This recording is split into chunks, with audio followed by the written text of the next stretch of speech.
ladies and gentlemen of all ages, boys and girls. Thank you for tuning in to yet another episode of Angry Meat Production. We appreciate you coming in and letting us be a part of your lives week in and week out. We hope to do our best to present you with something that your eardrums delight in.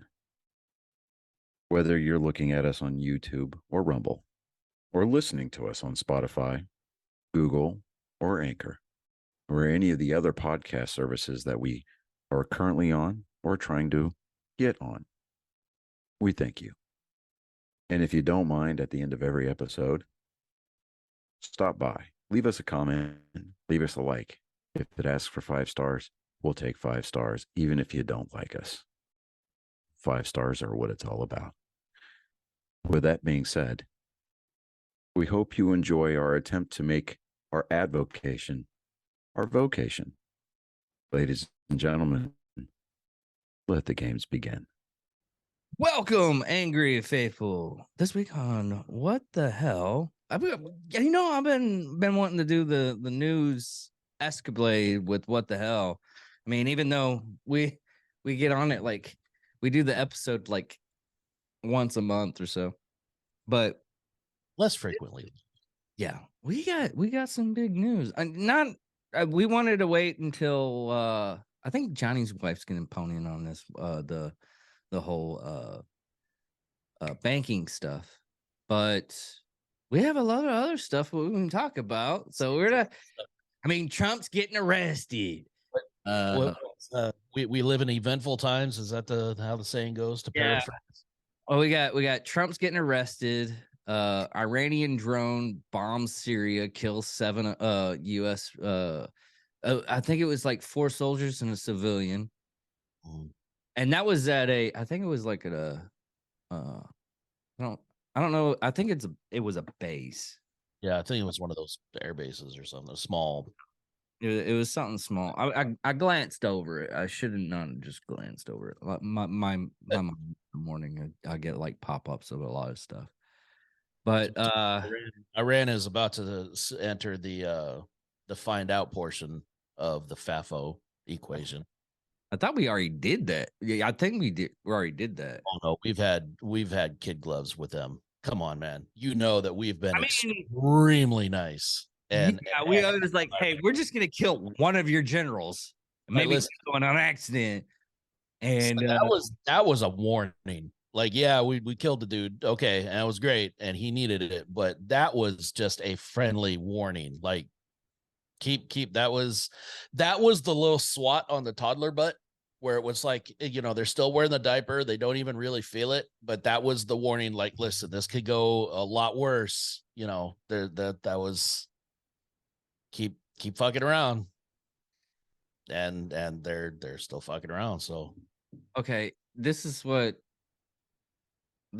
really strange on this whole thing. Okay, this is the article, but this is coming from BBC. So, U.S. bombs Syria targets after deadly drone attack. U.S. has carried out airstrikes against Iranian-linked groups in eastern Syria after a drone attack killed a U.S. contractor, and the defense chief said 14 pro-Iranian fighters were killed, according to a moderator group. The U.S. officials said the airstrikes happened on Thursday night after hours after the drone attack, which U.S. intelligence said was of Iranian origin.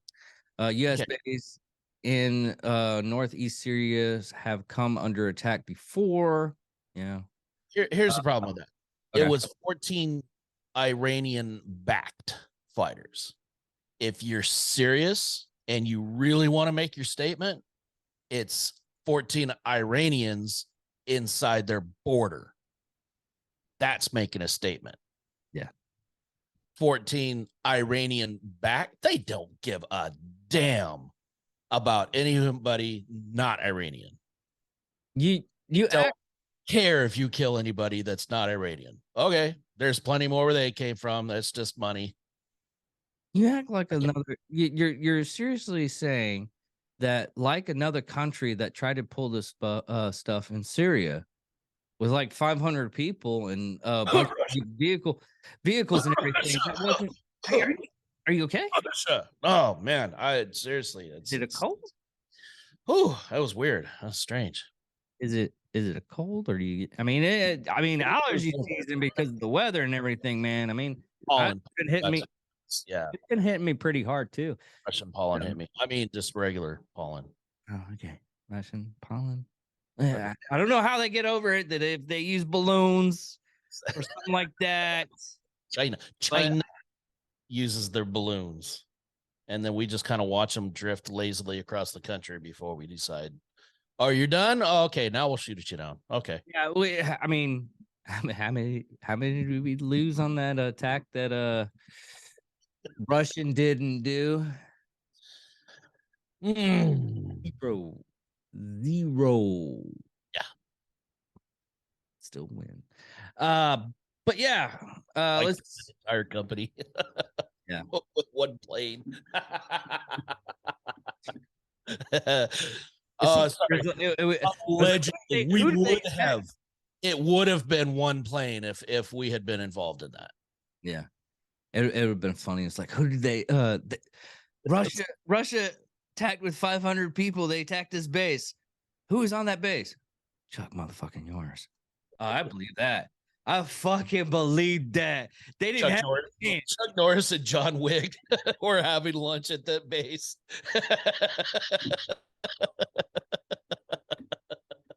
Hell, even the Russians would believe that. That's all right. Be like, you know what? That tracks. That makes sense. Actually, yeah. It would be hilarious because the Russians, they would believe that propaganda. I mean, Americans would be like, "Oh, that's funny," but it's probably not going to be true.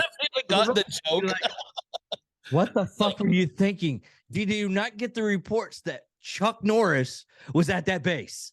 It's like, you guys saw the documentaries, right? He's already fucked us up already in every fucking movie. They just released the fourth documentary about John Wick. Have you not seen this?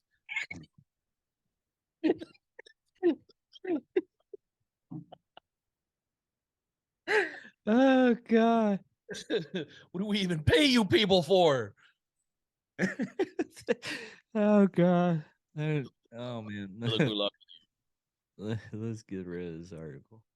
Or finish this article. Get rid of it. 14 bar. U.S. officials said that the airstrikes happened on Thursday night. Okay, after of Iranian origins, U.S. base of the northeast Syria have come under attack before, with the U.S. Responding with airstrikes. Last August, the U.S. bombed sites in eastern Syria, which, as said, were linked to Iran Islamic Revolutionary Group Corps, IRGC, with most powerful armed forces after rocket attacks. If they work for the BBC, they need to redo their English. After rocket attacks on U.S. troops there, Thursday night airstrikes were carried out on President Biden's orders in the response to the drone attack, as well as a series of recent attacks against coalition forces in Syria by groups affiliated with IRGC. U.S. Secretary of Defense Lloyd Austin said facilities used by groups affiliated with IRGC. The conflict continues to escalate on Friday morning when rockets targeted another U.S. base, Green Village, in northeastern Syria. U.S. officials say said the rocket fire did not result in any injuries. Speaking to CNN on Friday, U.S. National Security Council spokesman John Kirby said the government will work with to protect our people and our facilities as best we can. It's a dangerous firing. No shit. Didn't and on another note, because we're waiting on Johnny, let's get a freaking realization how bad Syria is right now. Syria is after World War One economy. After Germany after World War One's economy, they're taking buckets of cash to buy bread. Dude, Cash it's to buy. Somalia. Yeah, it's Somalia circa 1903, basically. Yeah. So their environment right now is horrible. Oh yeah, it's complete and total open civil war. Like it's Lebanon in the late 80s. Fuck, it's Haiti right now. Fuck. Oh yeah, that's Dude, I told you about that. I did like a 3-month stint there. Dude, I regret that. Everybody was like Patrick, kill Patrick. We're talking about it when we did that charity event. And he was like, he like winked at me like, oh, you did like, because he knew I was part of the military. I was like, dude, I was a cook. The only reason why I did that security stuff was because I was actually correctional officers after I grew up to be a man child and learn stuff. I wasn't special forces. I've never anybody that tell you it's like, do you think you'd be special forces? No, I'm lazy. But you did security work. I thought it was gonna be easy. I'm not gonna lie. And it kind of was. Officer to the guy, the mall cop. Like, come on, man. Yes, I was basically the mall cop. I'm not gonna lie. I'm not gonna put pen up like I was a Billy Ray badass ever. But all we did was stay at the hotel. That's basically all we did. And anytime we needed to go do stuff, we had everything. We try to have everything delivered. Even then, we had to be like on guard when we were getting the delivery because all the gangs and everything control almost everything. Even parts of the government, they control everything. Oh, fuck yeah. And it was like volunteering, getting paid a very high cost to go to a hotel and be a prisoner for 3 months. That's how it was. It's a rough life, man. I mean, with the heat and the fucking I will not go back to. Everybody's like, let's go to the Bahamas. Air Force would bitch about being in a fucking hotel. Only the Air Force, because if it would have been anybody else, any other fucking branch, we would have been in a fucking tent on the pier. I mean, you're not lying. And we wouldn't be bitching. We'd be bitching. We would be dying to be in that hotel. We would be bitching 100%, but we would be justified. You're in a hotel. I want to reiterate this again. You are in a building with private room, with your own bathroom and shower. Doors that close, probably a TV of some sort. It was good channels, but you get something. You know what we get on the pier there in our tent? Malaria and heat stroke. I mean, God, I want to choke you right now. I just want to choke the life right out of you. You probably get a chance. Anyways, you are everything we hate about the Air Force. Just the embodiment of the entitlement. You know what's wrong is in a hotel room for 3 months. You don't understand. If you were there, you would understand. I mean, I was there. We would have never seen each other because I would have been down at the fucking on the pier on the concrete in a fucking cot. That would be at the pier. You'd be in the jungle somewhere. Well, this is true. Also, I wouldn't have been there because I was mechanized. So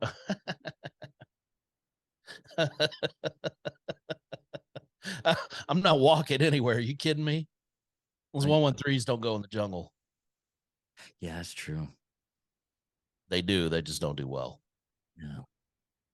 But anyways, off that subject, yeah, Syria is a horrible fucking place. Agreed. And our next thing to talk about, Trump getting supposedly getting arrested. I say supposedly. We're banking on this for so long. Dude, people they were so invested. Where's that little girl that cried when he got elected? Oh yes. Really. You know what? You know what?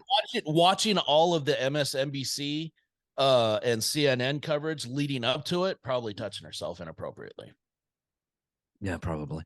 And now after it didn't happen, she's probably right back down the sidewalk screaming again. Yeah. What a lot of people don't. Okay, there's a lot of factors. No, I'm not saying that the charges are not real, which they're kind of are, but they're not like serious. It's fining. You're supposed to get fined for this stuff because every politician does this bullshit. Right. They should, in my opinion, and this is just my opinion, they should interact with harsher laws because let me go over what he did. He ended up, from what I'm getting on the news outlets, and this is all the news outlets, is he ended up using funds inappropriately from his 2016 election campaign. And he used those funds to filter through some other stuff to pay off somebody. Right. But you're not supposed to use those funds other than anything to it has to go to the campaign. No matter what, those funds have to go to the campaign. Correct. Or if they're not used, they have to be refunded back to the donor.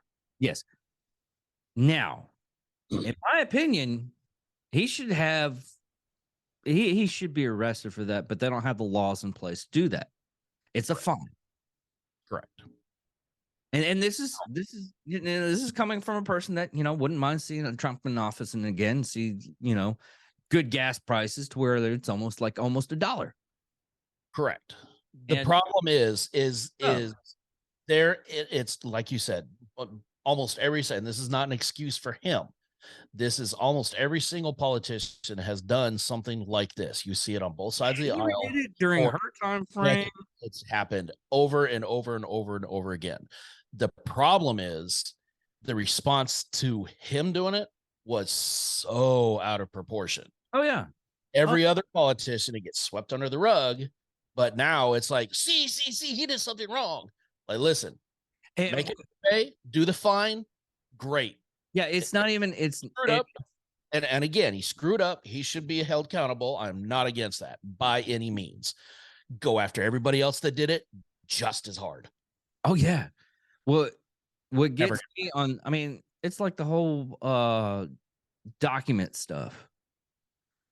Yeah. I mean, they ended up finding stuff from Biden. They didn't.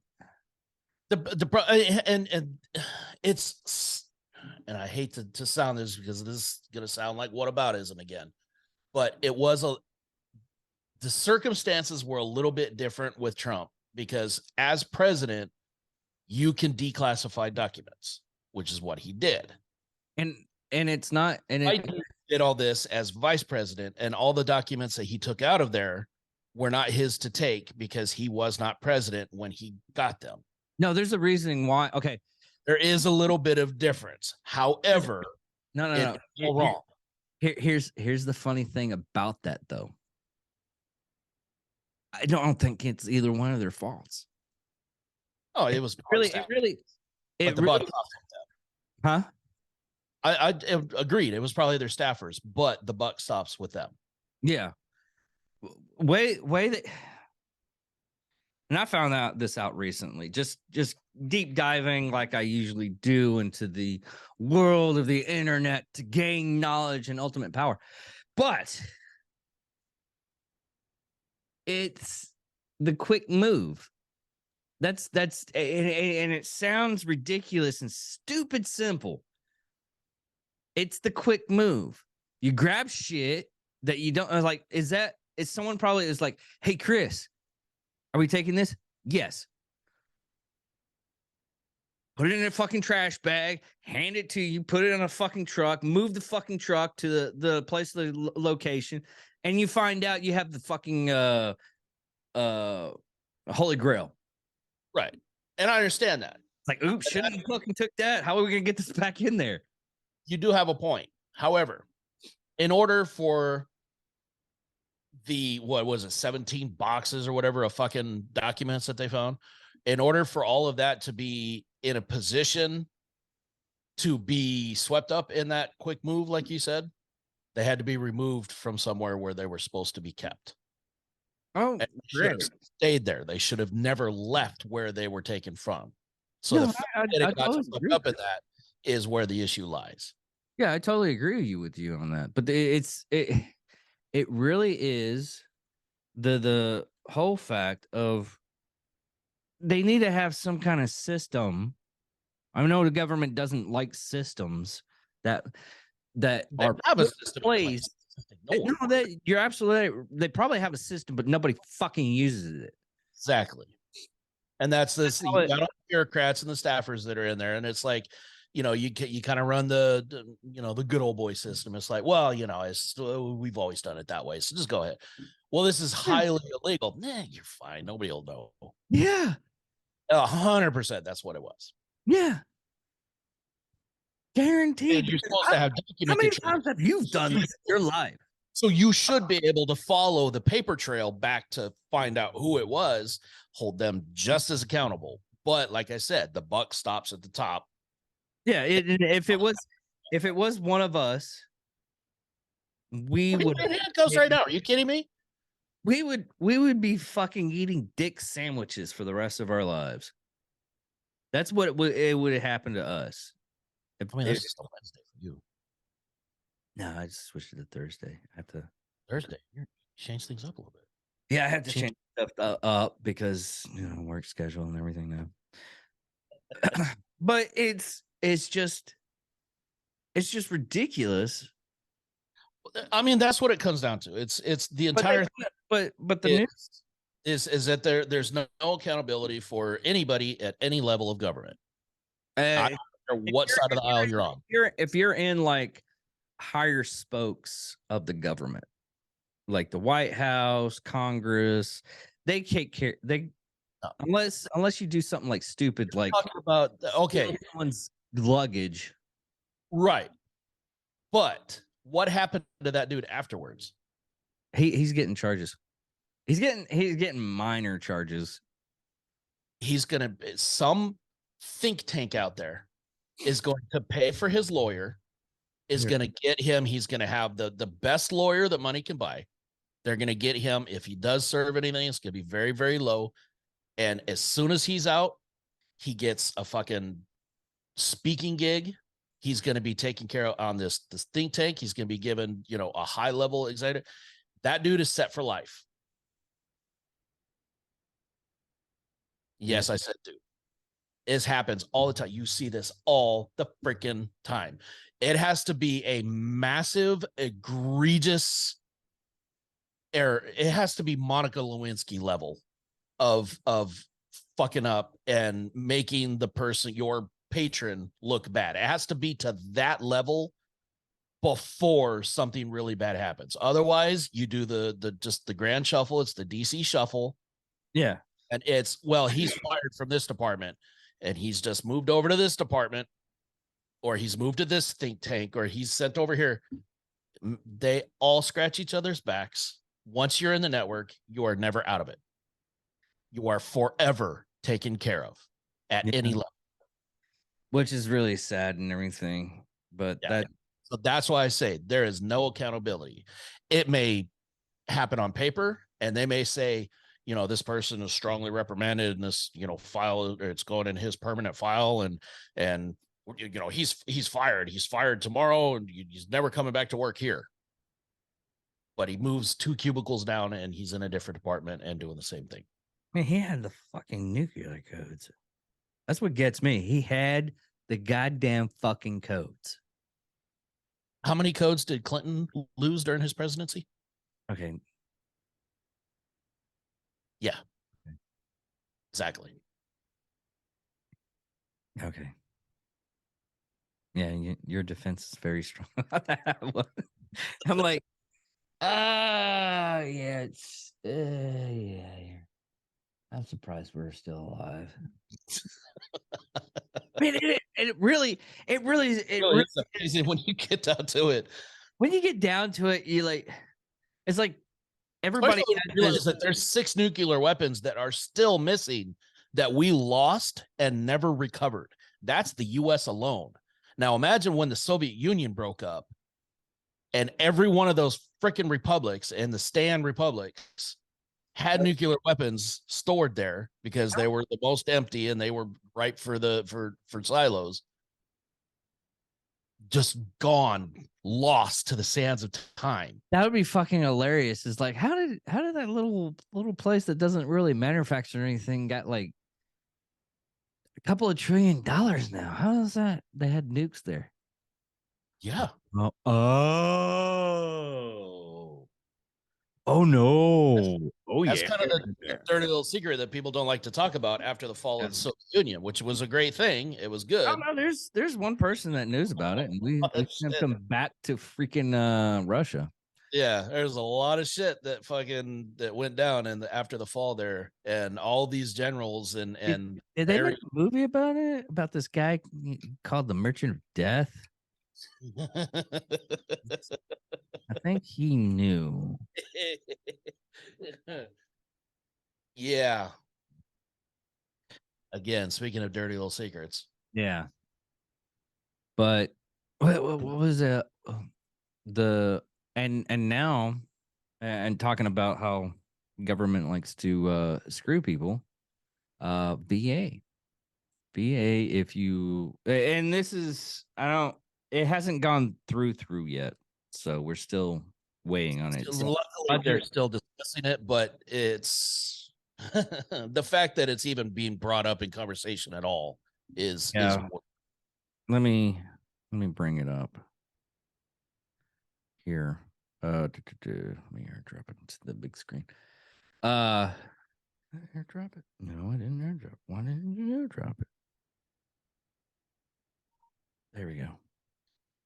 Anyways, the government had decided, and me and Chris discussed this before we got on the air, that are we angry about it? Yes. Are we understandable and we're understanding where they're coming from? Yes. But I wouldn't go that far with it. I understand the sentiment behind it. Okay, yeah. But it's fucked up that they're even talking about it. Yeah, it's one of those things. It's like, why? And I don't agree. Yeah. Yeah, I gotta learn words sometimes. But VA Secretary swats down to cut VA disability pay for wealthier vets. Veterans social media feeds erupted this week over the months-old report from Congress budget. This is a month-old report, and we're just now hearing it. This is from military.com. Bro, a month is lightning fast in bureaucracy. You know that. Yeah, that's actually pretty good. But anyways, illicit options for reducing the federal deficit, including the idea that the government could save $253 billion over the next 10 years by eliminating disabled compensation for vets who make more than $170,000. I mean, they could end up getting injured. One of their injuries could happen that happened in the military, and they would have to use their whole entire what if they were unable to work anymore because of an injury or something that made it worse? The injury festers and everything like that, and it gets a lot worse. Each year, the COB publishes proposals for to reduce the federal deficit, which reduces nearly $723 billion since the beginning of the financial 2023. The latest list, published in December, but only garnered attention among veterans this week, called for testing for veterans with higher income levels. But Veteran Affairs Secretary Dennis McDonald shot down the idea on Thursday, saying the VA does not think this is a good idea. No shit.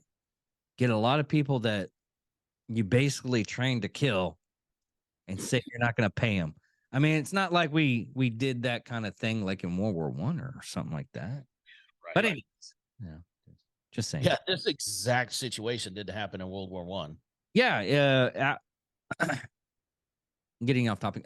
They had what was it? I sent this video just recently. They had like I'll say it, there were bonds, but there were IOUs. We'll just call them IOUs to make it look like they're little shit. And they had thousands, hundreds of thousand people going to the Capitol. And this is during the time frame of 1934. They shut down the Capitol. Yeah, they shut down the Capitol because they hadn't been getting paid. And this is the time for, and these are these were desperate men at the time, because this is the time frame of the Great Depression. And they were desperate men. They wanted the government that actually they fought. They told they would fight for this government, and they wanted their money so they could support the lives that they grew from that time frame. And they just flat, like, that was the government just flat refusing to pay out on these bonds. Yeah. We think it's a bad idea, and we're not going to do it. We have my compliment that commitment that we won't do it. McDonald said during the press conference with the reporters in Washington, D.C. From a politician means nothing. Yes. I've been laid off like too many times, and they have meetings. It's like, we're not getting rid of everybody. Guess what? They got rid of almost everybody. Not everybody. We're not moving our stuff to Mexico. I'm not going anywhere. Why does these blacks here say we're going? They're going to Mexico. Well, we are going to Mexico. You're staying. Yeah. But am I going to have a job? No. Anyways. You're funny. The COB proposes a list of options for reducing the deficit, but they are not considered to be recommendations. They are according to the report, options to deliver from many sources that reflect a range of possibilities. This year's list, first published on December 7th, addressed VA disability compensations, which CBO analyzed, said has increased substantially faster than inflation in total spreading and per veteran. According to the CBO, the VA paid 4 times the amount in disabled compensation in 2021, about $110 billion. Then it paid in 2000. No shit. Really? You think maybe there's a reason for it? Are you fucking kidding me? Yep. Are you fucking kidding me? It's not like in 2001. 2000, we weren't doing shit. Okay? I mean, are you saying that there was an event in 2001 that could have possibly changed the structure? Might have fucking been. I think let me get through this so I can bitch. Then it paid in 2000, adjusting for inflation, even as the numbers of vets in the U.S. dropped to the rate has dropped by more than 30%. Under the option, the VA would access the household income of all veterans now receiving disability compensation, as well as those who file disability claims in the future. Only veterans whose gross household income the year before was less than an established threshold would receive their full disability benefits. I can't believe these idiots use that as a goddamn fucking reference. That's the most stupidest thing I have ever heard. I was like, back in 2000, it just doubled now in 2021. Mysteriously, just out of nowhere. We spent like $4 trillion on a goddamn fucking war. Two wars. 2 wars. Yeah, 2 wars. Fuck. We spent $4 trillion in 2 wars, and now and Angry Crabs, and this is how I get my information. This is sad. I get my information from him. Not sad. For I love that guy. He's a great guy. Listen, he breaks it down better than anybody I know. Yes, and we're just saying our concern is veterans, Correct. and if oh god, there's gonna be people storming the fucking Capitol again, and Good. We need to keep it up. We need to keep storming the Capitol. Yeah, I'm yeah. saying it here. We need to keep doing it, but peacefully, like we did on January 6th. no, I want like the riots after that whole Like in France right now. no, not oh, yeah, Francis. Francis. God, France is out revolutioning us. yeah. You know how sad that makes me to have to say that. France is doing more than we are right now. That is France. and it's pretty much almost the same thing with the VA stuff because their stuff is Well, there's with pension. yeah, it's a pension and it's government pension. Yeah. And which is it's still sad. It's like the government doesn't give a shit, or we end up I know voting, and this is nothing against our constitution or anything like that, but I think we need to have a little bit of a fail-safe on. I mean, Fetterman's still in office, even though he's in a goddamn Allegedly. fucking I bed. haven't seen him anywhere, but he's No, supposedly he's in a hospital bed after a second heart attack, and his wife is in Niagara Falls. And people, I'm sorry. I don't mean to laugh because I do feel horrible for the guy being in the hospital. But come on. I mean, even in Texas, Who we could have have, seen this coming? no one did. No one. Everybody did. No one. Nobody knew. Everybody knew he was going to end up fucking not being able to do his damn job. Yeah. I mean, we still Everybody saw this we coming. have the same thing here in Texas. But it's just not him. We've actually voted in just recently in our election a couple of council members that are dead. Yep.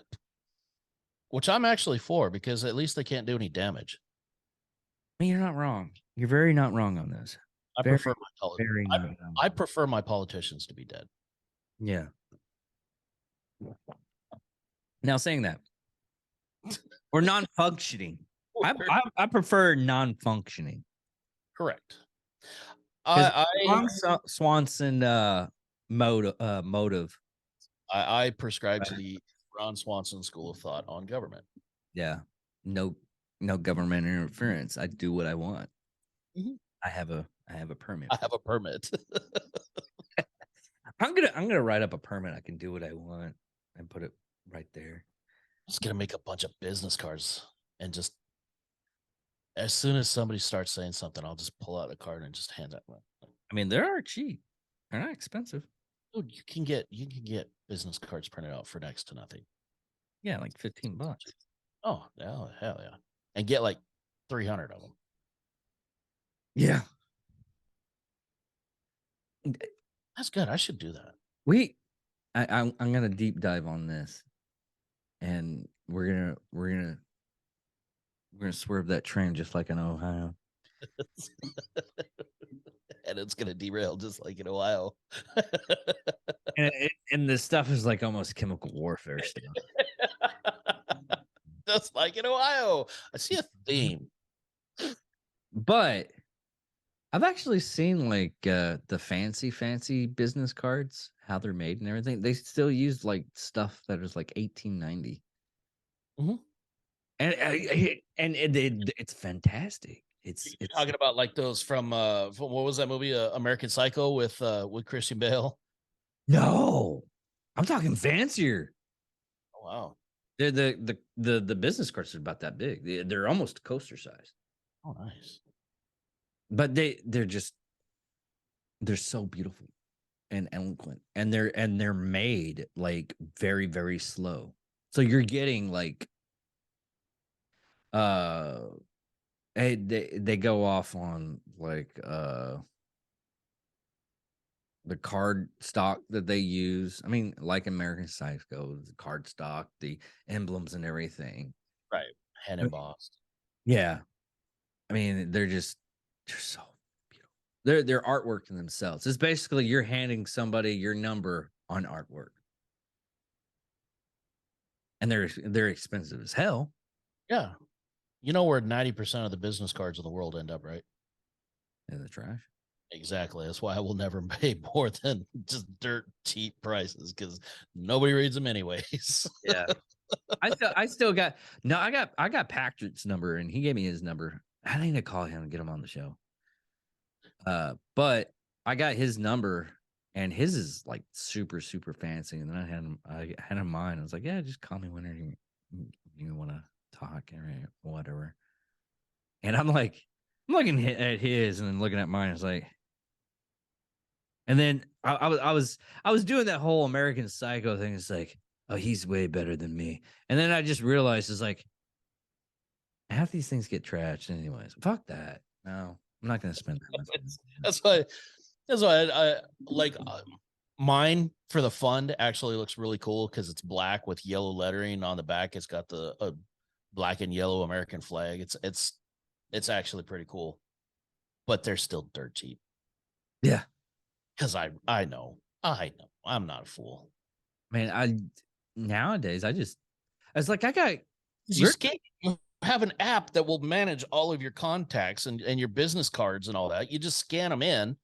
And Carrie was telling me about that. She's like, yeah, you just as soon as somebody hands you the card, you scan it in, so you get all the info on it. And what do you need the card for? Yeah. I mean, I still got worship. Yeah, Warship's card and O'Hare's card, Lucas O'Hare's Grizzly Ford. Yeah, his card's pretty cool. I mean, if they're nice, I'm gonna keep them around just because they look cool. well, yeah. But I seriously don't think. Trying to name drop. That's what. I seriously think like Lucas O'Hare's number is not on there anymore. It probably isn't. It's not like he's hard to find though. Yeah, That man stands out in a crowd. He Yeah. makes me feel small. Yeah. Oh, dude. I still can only imagine how it feels for you. Dude, it was so fucking hilarious. And that chick that he was with, oh my god, I felt like she was just egging someone to kill me. Probably. You know what it's like for like the rest of us. Yeah. Because okay, funny story. Second time that me and Chris met, I went down to San Antonio to go to the Total All Tree Challenge. Well, they actually also had a Drinking Bros podcast, so I went there too. I was like, "Oh, cool! We'll go there, have some fun. It's down in Austin, no big deal." Well, Lucas O'Hare of Grizzly Forge, who makes knives, and he was showing. He's like, "Hey, dude," and he was just a wonderful guy, big teddy bear. Yeah, and I was like, "Yeah, love your knives." I try to keep up all your stuff. I'm sorry if I don't keep like totally up your stuff. I got to keep up with my stuff. He's like, okay, cool. And he showed me this bone knife. He took a femur off of a vet's severed limb and made a knife on it. It's called the bone knife. And I don't know if he does this anymore. I don't think so. I think that was like a one-off. Yeah. Anyways, he was showing me this knife. Well, I was wearing one of my Black Rifle Coffee t-shirts, and the lady I guess he was with, because she did. I look back in my mind, I don't see this. I'm just saying that the lady that was there was very like clingy, and I don't know why she was clingy. I'm not sure, to be honest with you. I don't want to. Yeah, because I'm like, wait a minute, that wasn't his wife. I'm not saying anything.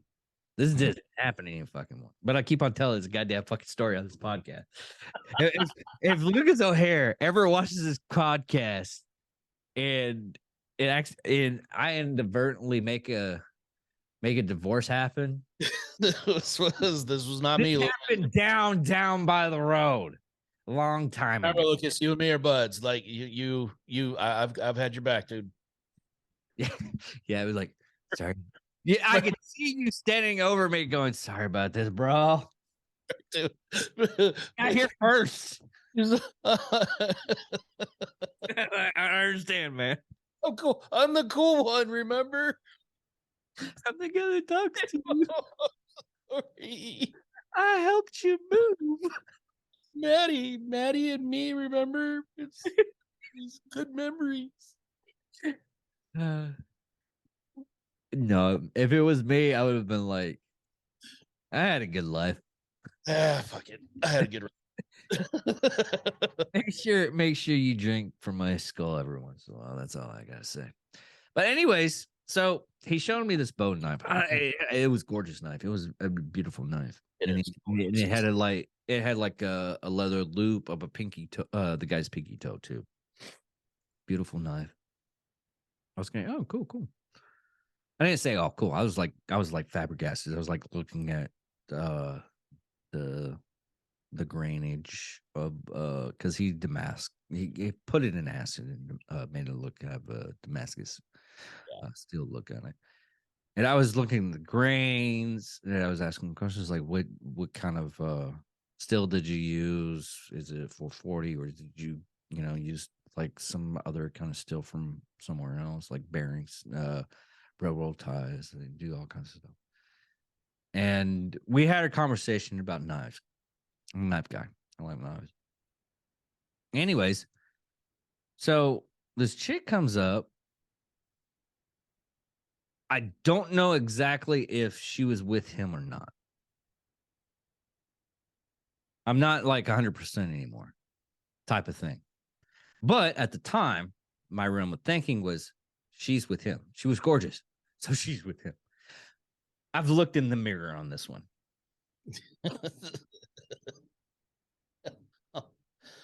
I've seen my face in the mirror. A lot of people are like, oh, he's good looking. How does he not have a girlfriend? I was like, no, I've talked to myself in my head. And the other voices all agree. Yeah. Anyways, she came by. She was talking. It's like, hey, I love your shirt. I was like, thank you. Thank you very much. And we started like conversating. Lucas had a business deal that he had to deal with. He's like, hey, I gotta go. I was like, hey, no problem, man. Good talking to you. I'll get you a beer when you come back if you come back. If not, no big deal.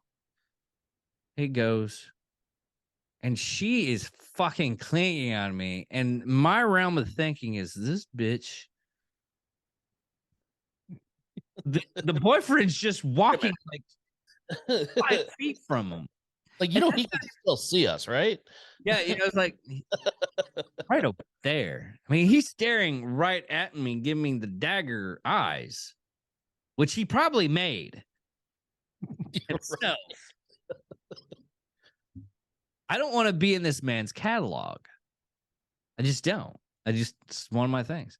I was gonna say, you know how many knives he can make out of your skeleton? Yes. At least give one to my dad. He likes knives too. Anyways.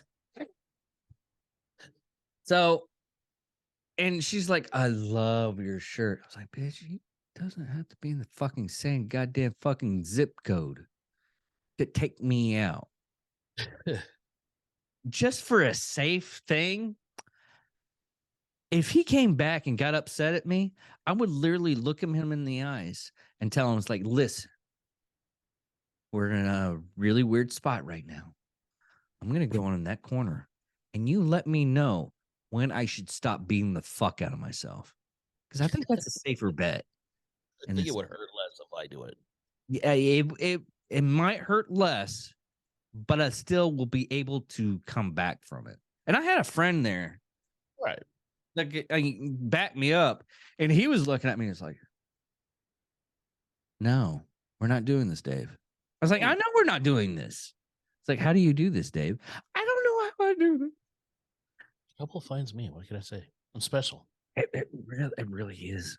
But you know, the whole day was fun. Talked to JT too. So you know, and Ross. We had a good conversation with Ross Patterson.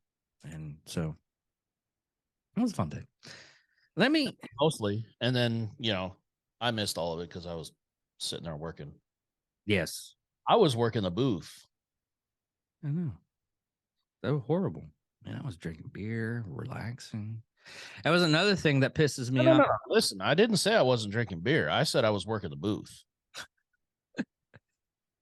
This is the thing about Austin and fucking hate. We went through downtown Austin trying to find one burger, meat burger.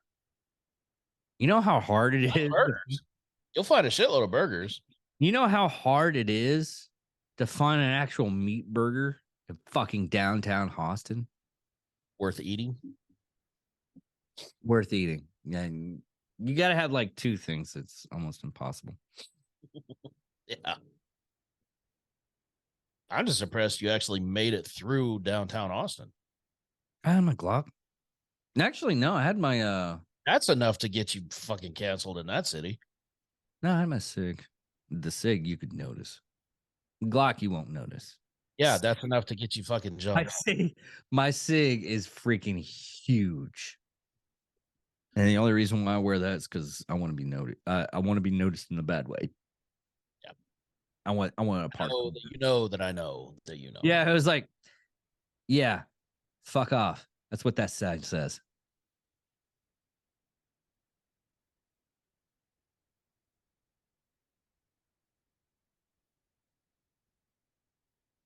But what was the other thing that we wanted to talk about?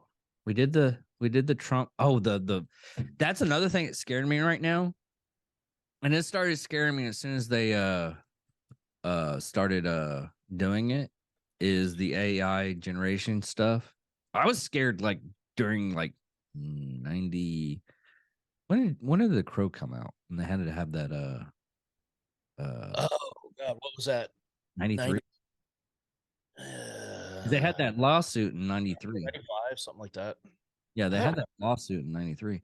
I started getting scared that time frame once I realized what was going on. I started getting scared of that time frame because now we have the technology that if you're not an intelligent person, you can see you can't understand that the deep fakes and the AI generated. I mean, you send me freaking TikToks all the time about Donald Trump and Biden and Obama coming. Discord server. Yes. Yeah, and what's hilarious on that is that it's all written script. The guy will write the script out, enter it into the AI, and it comes out in their voices, and you can tell it's fake because the inflection is right. So that's where if you know what to listen for, you can usually tell it's a fake.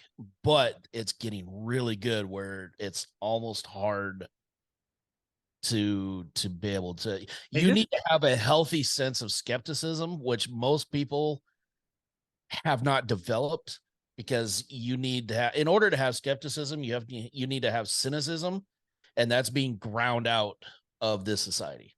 Especially when everybody's telling you have to believe this shit. Yes. Yeah, you're not allowed to be cynical in this society anymore. Yeah, which is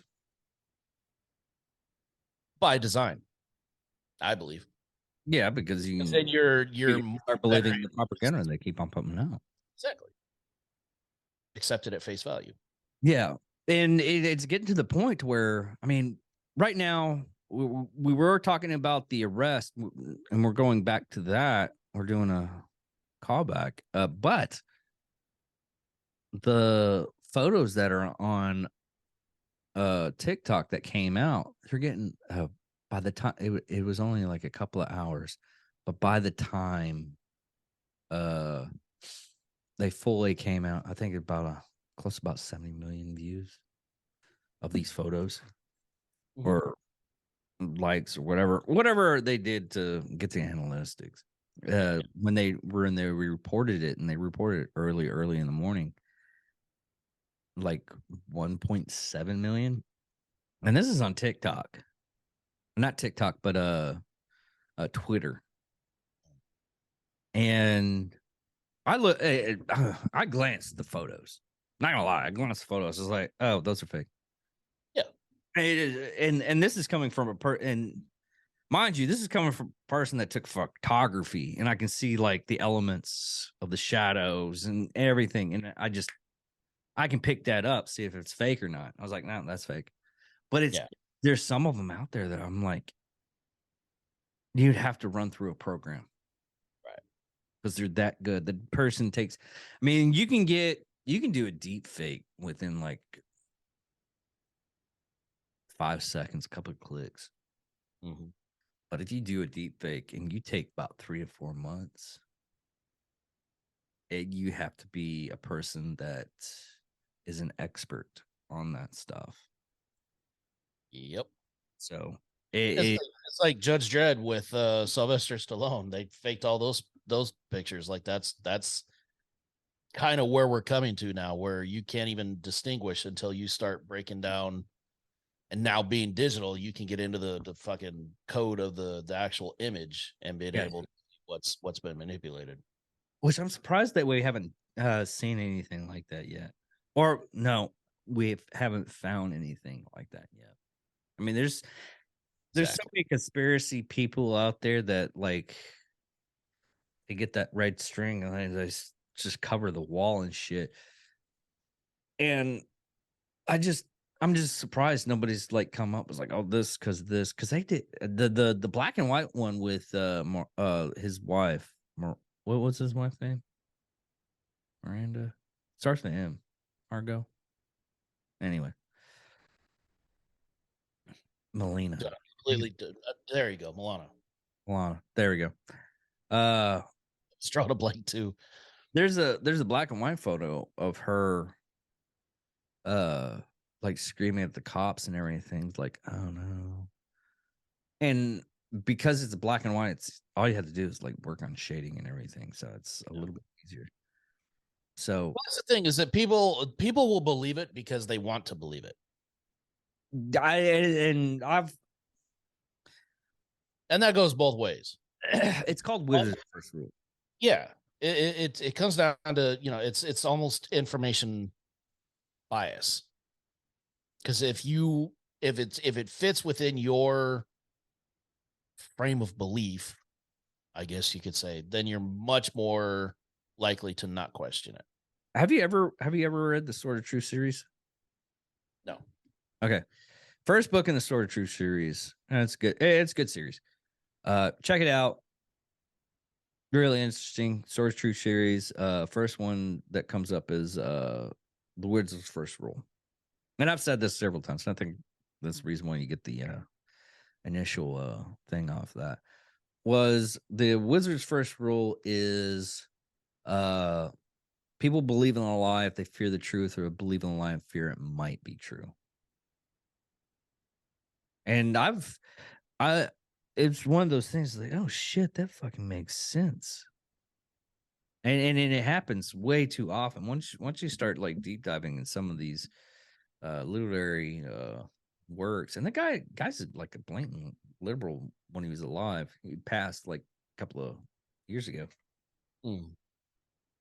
That wrote this series. I mean, you could pick up Faith of the Fallen in the series, and it literally dictates the difference between socialism and capitalism.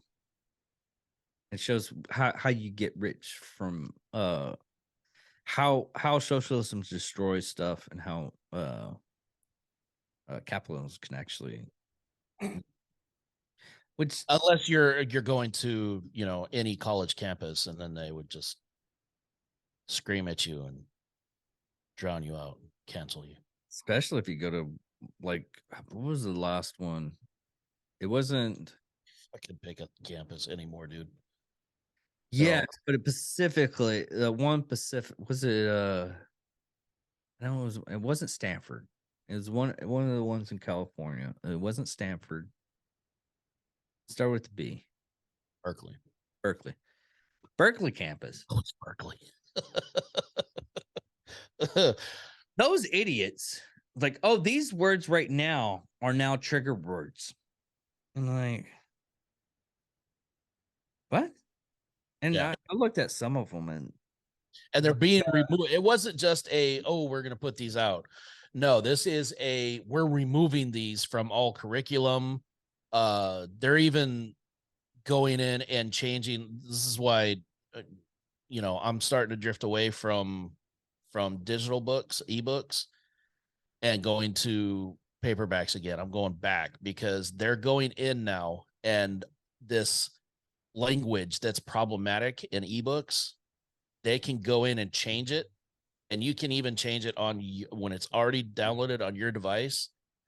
It'll just send it out as an update, and it'll take all these problem words out.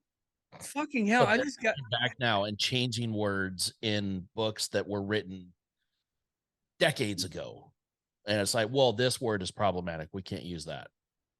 because I just got a book from because BC from yesterday. He had a guy on a podcast.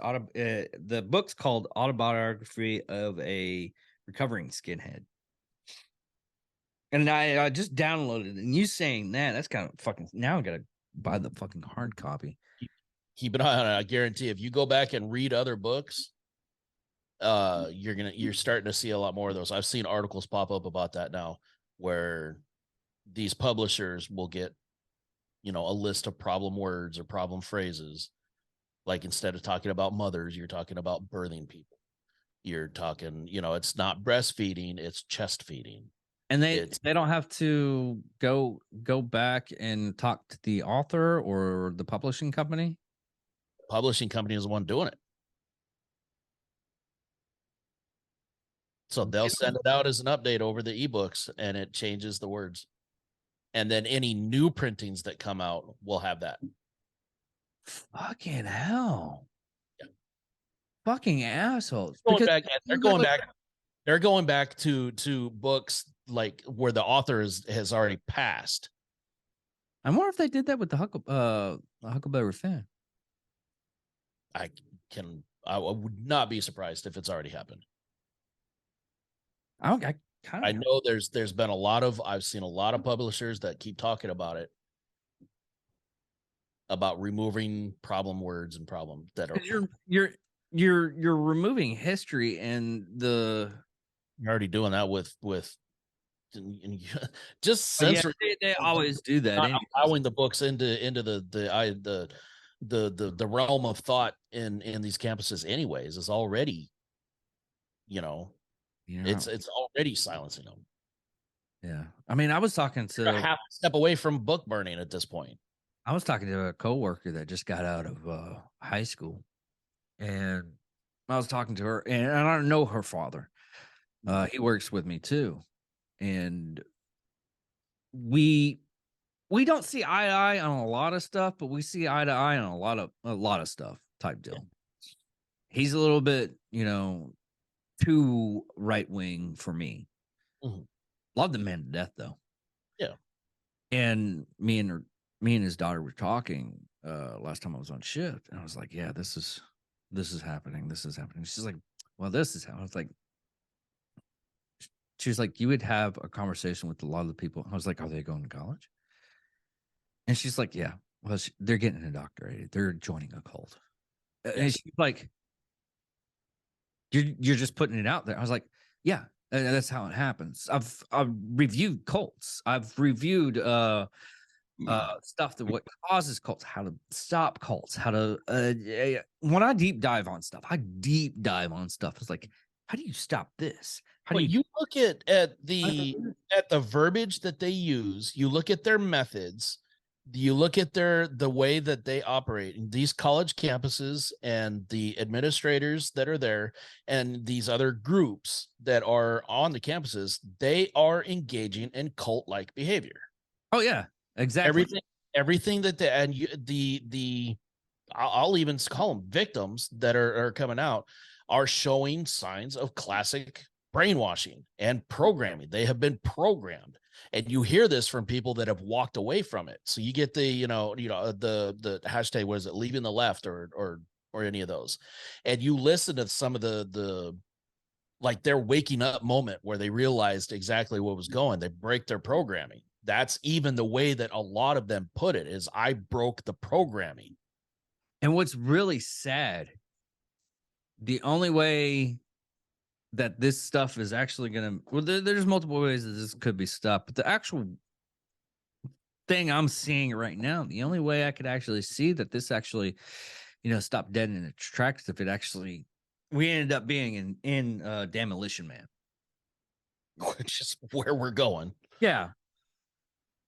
But what I'm seeing is the only way we can get away from it is actually immigrants.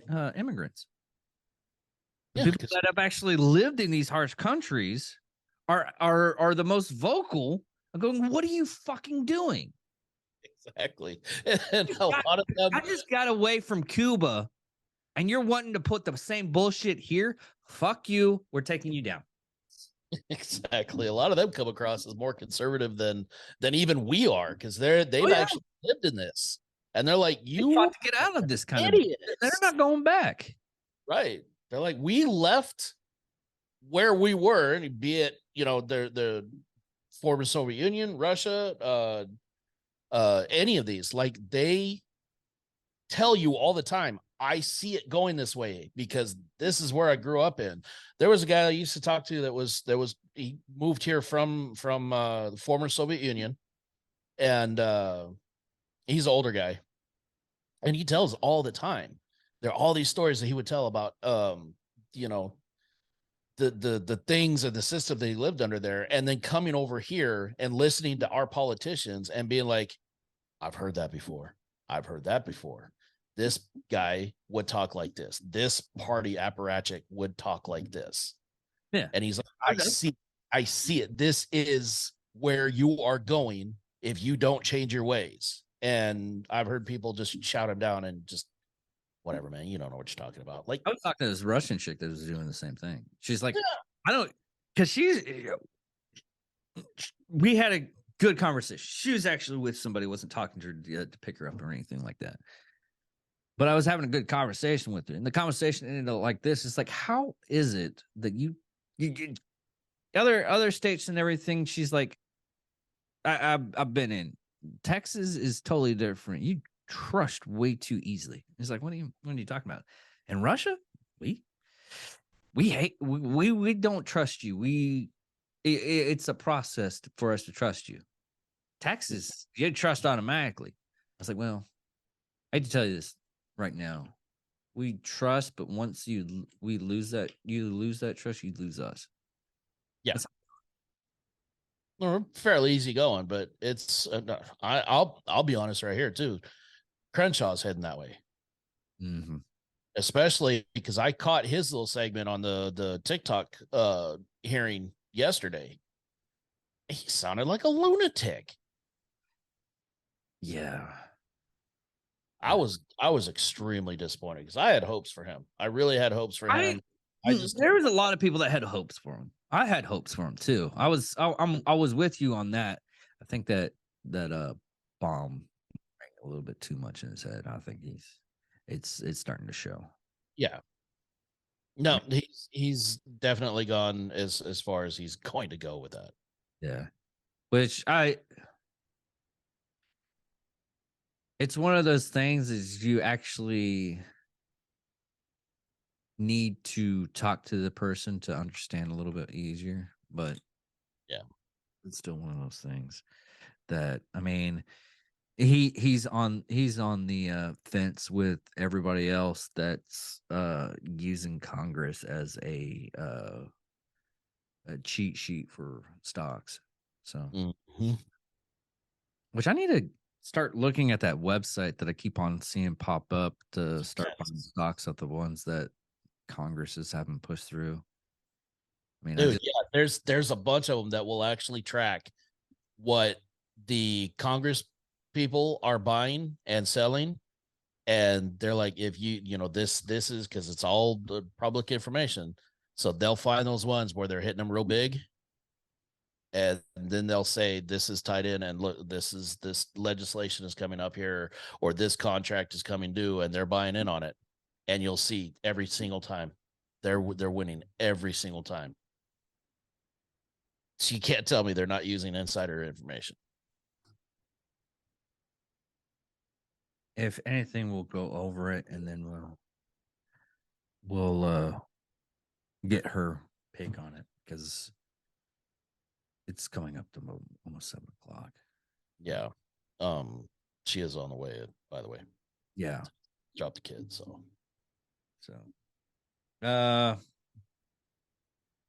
yeah, we'll just go over. I think We'll go to the last segment because we're running out of time. Right up 7 o'clock. I'm gonna have to jump ship. Yeah, if anything, I'll put her on after you leave or something like that. Anyways, another thing is banking. We're heading about, and a lot of people are saying it's like, oh, this is another Great Depression. Another people are saying that this is another 2008. The circumstances of what happened in 2008 this is actually kind of the same thing, but what it actually is the fact of it's most of the except for was it Central Swiss, the one in Europe? Yeah. Uh Most of these have been tied in some form or other to crypto. Yeah, because it's the fall in cryptocurrency is what screwed it, especially SVP, which started this whole domino thing. Yeah, SVP failed because it relied so heavily on crypto. And you say it was the tech. It was the tech, but those tech companies were also very heavily depending on the crypto. And when the crypto started failing, it dominoed from there. Yeah, and the things that what happened with the crypto, and it's not just FTX. FTX was one. No. Yeah, exactly. That's why I'm not saying it was Bitcoin or FTX or any of these. No, it was crypto in general. Yeah, because a lot of those cryptos, what I've been finding out when I was doing the research, is they're pyramid schemes, but they're digital pyramids. 100%. That was the thing is what happened in 2008. The banks started failing because of the housing bubble. This is the crypto bubble. This is the catalyst of it. Like then it was the real estate. This was the crypto. Yeah, which they're policies that are failing. It's not the bank itself. It's the policies that they keep enacting. And then they do it because they know their little Congress critter that they keep lobbying and sending money to is going to come bail them out. And you're already starting to see it. Yeah. And it's not just a lot of people are only saying it's like 3 banks. No, it's like 30. Oh, yeah. It's been a lot. Yeah. It's a lot of smaller banks that you don't hear about. They smaller as in size and influence in, they're not mainstream banks. So you're not talking about your Chase or USA or any of those. Like, even though Wells Fargo is getting caught up in this, and they're a pretty large bank, which is what's scaring a lot of people when they start talking about Wells Fargo. But Wells Fargo was also front and center in that freaking housing bubble that burst in 2008 too, and they got bailed out, and everybody was like, well, they learned their lesson. Oh, fuck, they didn't, because they're right back into it. Yeah, what we're gonna do is we're just gonna have her come on and give us a little bit more deep dive on this and see if her stuff correlates with our stuff, and I'll just figure out how to add it in. I'll just edit. But no, and a couple of yeah. I have to do a little bit of extra work. But another stuff that I found out that I was doing, I was looking at there we go. I was looking at a little bit of deep dive on it, and this is coming back from me from like the whole pandemic crisis 2020. I already knew that something like this was going to happen. Right. But always do. These things go in cycles. Well, one, it goes in cycles, but you could see the writing on the wall once everything was. I mean, giving out free money and where's this money coming from? Exactly. Unbacked currency is not stable. What? It's crazy talk. Yeah. I knew this. I mean, if you look way everything's been going for this last year, 2023, a little bit in 2022. Well, no, as soon as he got in a fucking office, everything went to shit. Say. So 2020, once Biden got into office, and I'll call him out. I'll call out his administration only because if you look at the starting of the race, and we're not done with the race yet. Once Biden got into office, he enacted a lot of stuff that he's actually going back on. Like we didn't have Peeled a lot of shit from Trump too that was holding a lot of this at bay. Yeah, because they wanted political currency. Yes. Like, hey guys, this is what we're doing. Hey guys, we fucked up. Yeah. Y'all are wrong. Immediately I don't know why we listened to you. He immediately squandered all the political capital they gained by it. Yeah. These people, this guy's supposed to have been in politics for his entire freaking life, and he has no political knowledge at all. He doesn't know how to do anything. It's just tragic. We found that out. But all this escalated, and it escalated and escalated, and it's a lot of stuff added to. I mean, we're going off of food shortages, and as soon as I saw the food shortages, I was like, "Oh, we're fucked." Yep. That's still okay. We've talked.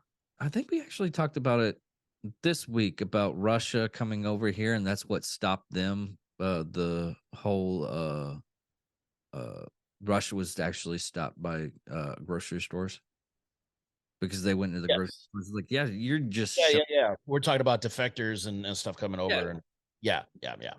And Russia and North Korea and all that. Yeah. Once you deplete items from stores, now small villages, I'll call them villages or towns, or ones that you just blink and they're gone when you drive past them. Here in Texas, that happens a lot. Once those started depleting, because they don't really have that many customers, and most of them have their own cattle anyway, so they just take from the cattle or the stock. They're the preppers of preppers because they have no reason why they have to go into town because they make their own shit.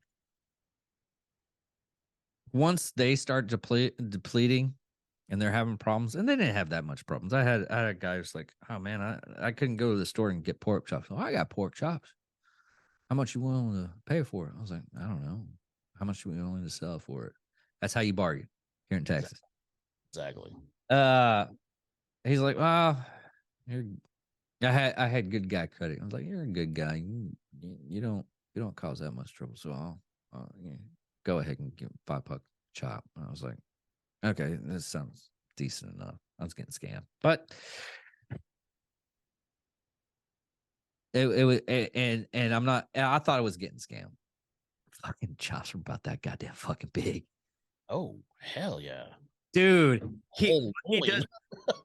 What he does, he gave me like belly of a pig too for like $15. It was a whole pork belly for $15. Yeah, he slaughters his own pigs. You thought you were getting scammed. I thought I was getting scammed. You are an idiot. As soon as he gave me the stuff, and I told my brother-in-law, I was like, "Man, I'm getting this stuff for like, I paid like $40 for all this stuff," and he's like, "Yeah, it sounds like it." I mean, he goes to the butchers. Yeah. And I go to the butchers. That's where I get my meat. I get my meat. I don't go to the grocery store. I go to the butcher. Yeah. And I go over there, and he was like, "All right, here's your stuff. You might want to put it in a cooler." I'm like, I'm taking this to the house. And I took pictures and then showed it to my brother-in-law. He's like, how much you pay for this shit? Exactly. I was 'Cause like, when I first saw it, when $40. he said, you're like $5 a chop, and I was like, Yeah, I did the same thing. I was like, you know what? a hell of a lot. But yeah, when you're talking a loin instead of it's not just a chop, you're getting a freaking loin Yeah. Yeah.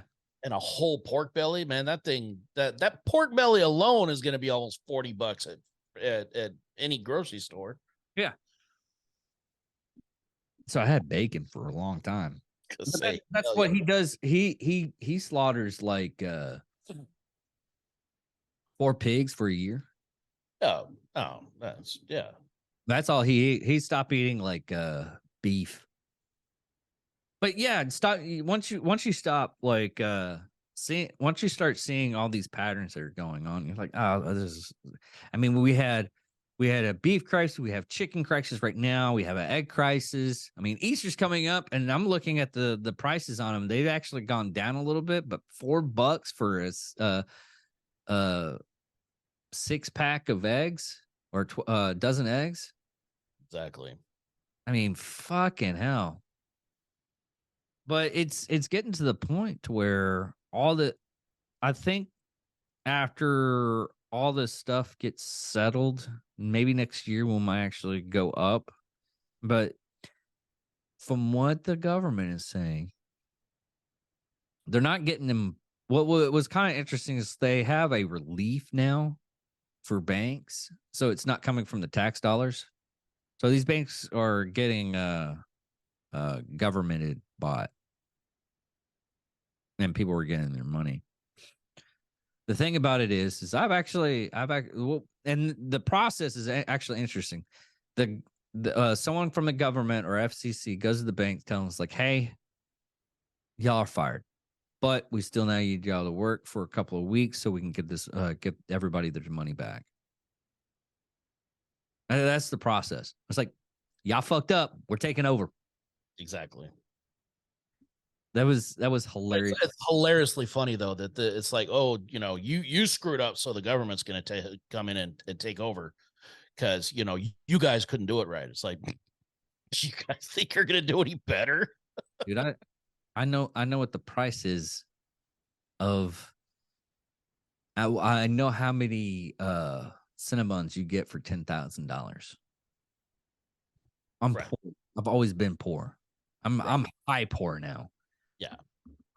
But like that knowledge I shouldn't know, and that the only reason why is because I worked for the government. I'm upper poor class. Yeah, I'm upper poor class. I'm not quite to middle class. I'm upper poor. I can buy a PS5 with no worries. Motherfucker. I can go to San Antonio. You missed the Diablo beta. So happy. That made me so happy when you said that. It's a certain. What's sad is I almost bought the $100 one just so I could play it. Because if you buy the $100 one, you can play it still. I bet you did. it came across. I looked at my account. I was like, I could totally do that. I got stuff to do. And you shouldn't be saying shit. I'm gonna come down there and help you move. I know. Because we're in like that. But I'm still gonna say it.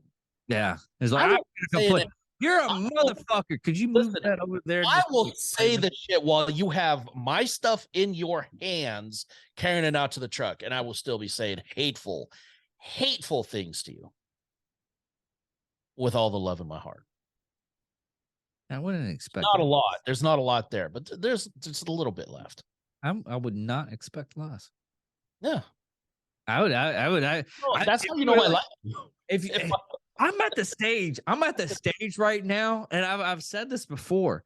I'm at the stage right now. Compliments scare me. Yeah. See, that's the thing. If I'm actually like nice to you, like literally nice, oh yeah, I can't stand you. Yeah. I don't want anything to do with you. If I'm like making you question your sanity and I openly question your parentage and love. Yeah. Your entire genetic code and structure and God damn, why didn't your father just, whether or not your ancestors were related or not, like, yeah, then then yeah, I like you. But this is, I mean, it's we're gonna. I don't know. I don't know what the hell I'm doing. I haven't figured out human It- interaction at all. I'm almost 44 years old. I have no idea what the hell I'm doing. Shit, I passed It's amazing that they actually let me vote and drive a car and spend my own money. I don't know. Yeah, I but you had the common sense to where do I though? Do I? you're. I mean, I'm aware of it, I so I mean, guess every once in a while, I got to carry you by the hand. Go, no, you don't go that way. slap a little bit. Every once in a while, I have to do that. Every once in a while, you going after the whole egg crisis thing, and I was like, oh Jesus fucking Christ, no, not you. Listen, Every once in a while, you have like things I have to go. All right, this is how the adults know things. you say that. I'm telling you.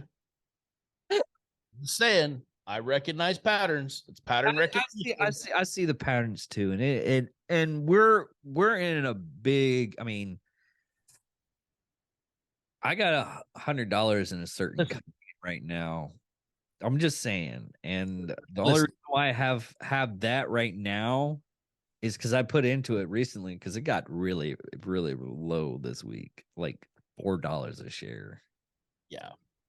Listen, if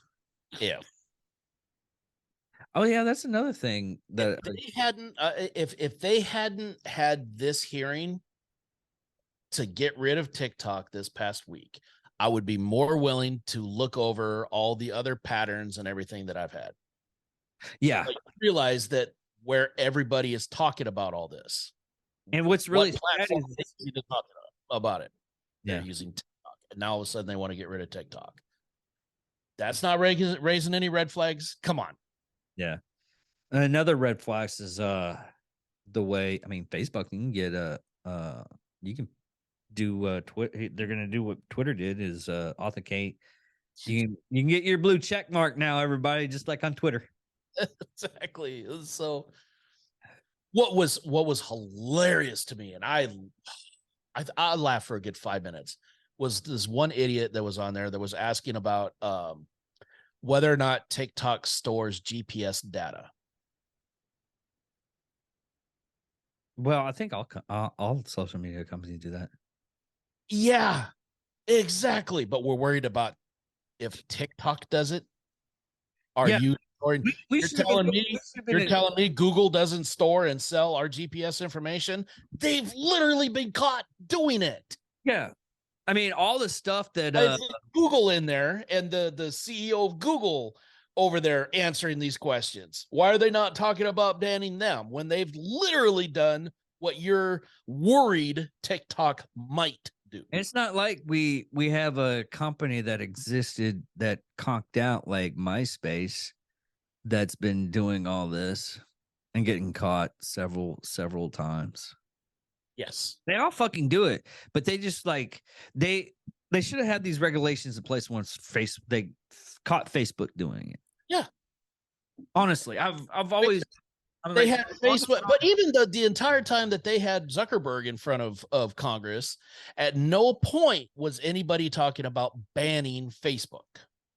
No, they weren't, because even though he was admitting under oath that he was selling information to fucking Russia.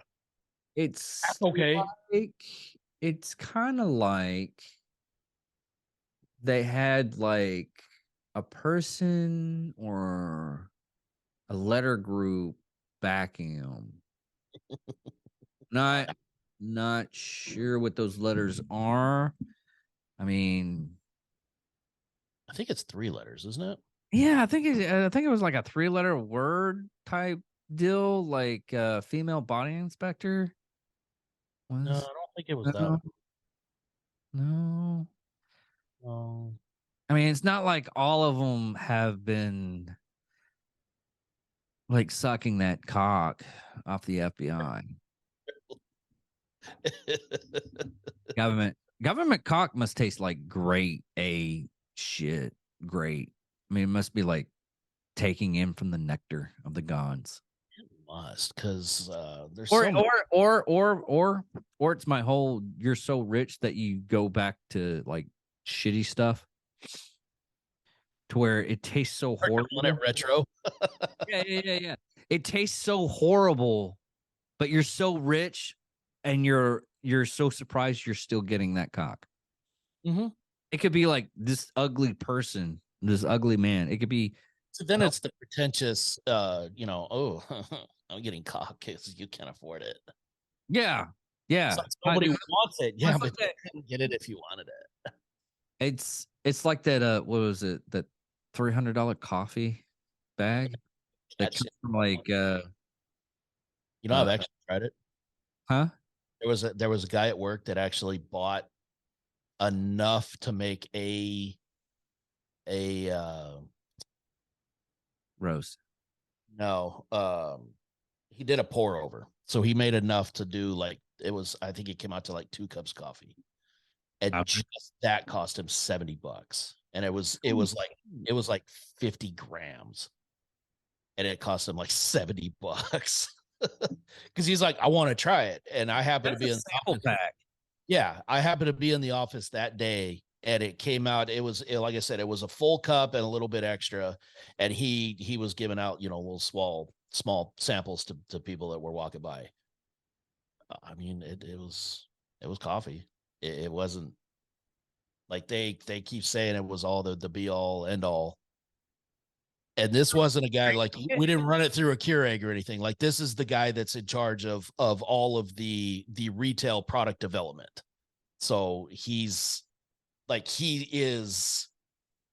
certified. He's like one of 200 people in the world that hold a certain coffee certification. Like this man knows coffee, and so when he makes coffee, I don't question anything about it. So he gave it to me, and I was just like, it's kind of bitter. He's like, yeah, it's real.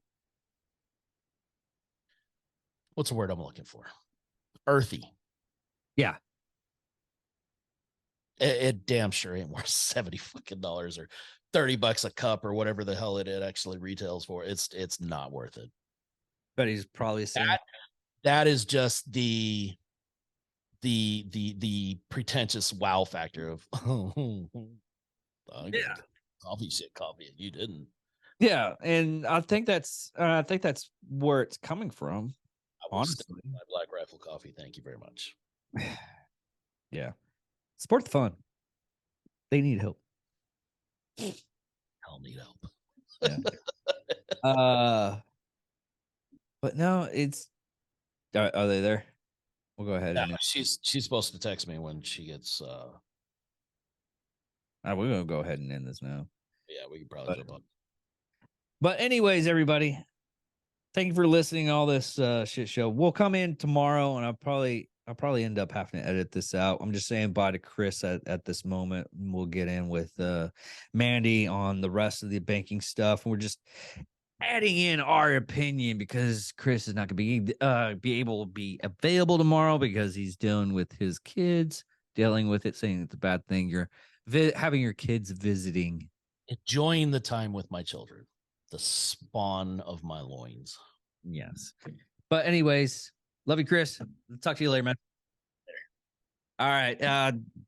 Right now we just got Mindy and Johnny for the butt end of this. We talked about this for the first hour or so. They had to do extra stuff, but Mindy got a little bit more information about what's going on with the banking stuff. Now, what we actually did discuss probably about 5 seconds ago was the fact that there's a lot of crypto companies that actually fell. 2 of them were scams, and there are 2 arrests for those scams, and it ranged into like the billions and billions of dollars. And a lot of the bankings, especially the Silicon Valley Bank, deep dive heavily into a lot of the crypto, and a couple of other banks did too. But that was the whole reason why we were thinking it's like that's the falter and it's all digital. What was your take on it, Mindy? Honestly, it's a huge mess right now, like a huge mess. With them coming down, one of the biggest banks, then you've got Signature Bank in New York, then a third, which I cannot remember the name. I know the Swiss Bank. It's the Swiss. God, man, hold on. You go ahead and I know what that. I've been hearing that Swiss bank's name. It's like They- The Swiss Bank and then the Swiss National Bank. yeah, they crumbled. There's a third one in the United States that faulted. As far as we bank with Wells Fargo, they're a big bank, like JP Morgan Chase. We will soon probably be changing banks because they're sneaking in all these things into their addendum. yeah, And- that's the reason why I started doing credit unions. Yeah, TD Bank just announced, I guess it was a couple days ago, customers started getting notifications, emails that the TD Bank reserves the right to change how they use their debit card, or change how they can turn off they can close their bank accounts. They can stop debit card purchases for anything they want to, and they don't have to contact the customer. They don't have to and they put it in writing. They don't have to contact the customer by phone, email, or text message, or through the mobile app. They don't have to contact the customer at all if they decide to close their account or to say to knock down their spending limits on their debit cards or credit cards, and which I think is crap. And I'm just waiting for Wells Fargo to do the same kind of thing. I got a notice last week through the mobile app saying that they changed their addendum, that and at the bottom it says that the investments and insurance are not FDIC covered any longer, even though on the bank, like I just went into the bank yesterday, on the window it still has the FDIC sticker on there. So they're no longer covered by the FDIC. I'm sure JP Morgan Chase is going to follow suit. Some of the other big banks, and Lehman Brothers yeah. is still a thing. So we are looking to possibly go to a credit union, but then I heard that, I mean, that's probably what we'll do, but credit unions are not out of reach for this crash either. No, they're not. But it's like Texoma Credit Union here in Wichita Falls. They're not their main contributor is actually my company that I work for, Helmet. So it's me working for the company that helps out the credit union. So if I don't get paid, the bank automatically gets the money and whatnot. Yeah. From And then I just heard that as of yesterday, Nancy Pelosi, she blew the 2-minute whistle. She sold a whole bunch of her stock for a huge loss. And her husband is notorious for predicting what's going to happen with the stock market. He's like some kind of psychic. Yeah. And so she sold a whole bunch of stock. So as of this moment, apparently our US dollar, for every dollar, it only is worth 80 cents at the moment. At the moment, yes, that's actually true. So it went from when this actually started, it was like 90 cents. I just started watching it drop. I get bored, so I start looking at weird stuff. Well, not really weird stuff. I look at like business stuff. I think it's last I checked, it was like 88 cents on the dollar. Yep. But yeah, it's just a mess. And this whole going to CBDC, one of the things we learned about is your mortgage, like our mortgage, it's written in US currency. And if the bank that our mortgage is through changes to digital currency, that voids the contract. It what's the other word I'm thinking of? Defaults. Yeah. Breaches the contract. So that is a hurdle we'll go over if that if everything happens. But as far as the CBDC, I don't like it. Everybody, I know there's a lot of people that are like, oh, it's cool, it'll all be one currency, but that gives the government control over what we can spend, where we can spend it, and how much we can spend. Yeah. And I don't like that. And, you know, there's another theory floating around called QFS. Have you heard the quantum financial system? Not entirely. I heard the word. I've never heard that. I never Okay. into it. So the quantum financial system goes, the theory behind it is when each one of us is born, we're issued a birth certificate and a social security number. Yes. And on the back of the social security card, there are red numbers. And at the bottom of the birth certificate, there are corresponding numbers to your social security card. Those supposedly are linked to a $1 million bond that is also $1 million insured. So each one of us from the day we're born supposedly are worth $2 million each. And every year as we're growing up, those bonds grow, and every job that we work, the taxes they take out goes towards that. So in essence, in the theory of quantum financial system, every single one of us are like billionaires. And so the theory is that it's either going to play out with the CBDC or the quantum financial system. If the quantum financial system takes effect, then every adult is entitled to a $10,000 monthly income each. That's a little bit. I know it's out there. I'm just telling you what I've heard, what I've read. And the way that you access these funds is very important. Once it takes over, you'll go to, if you have currency from other like foreign countries, different currency, you can go to these I forget what the word they use for them, basically like a center where they will exchange the currency into the quantum financial system.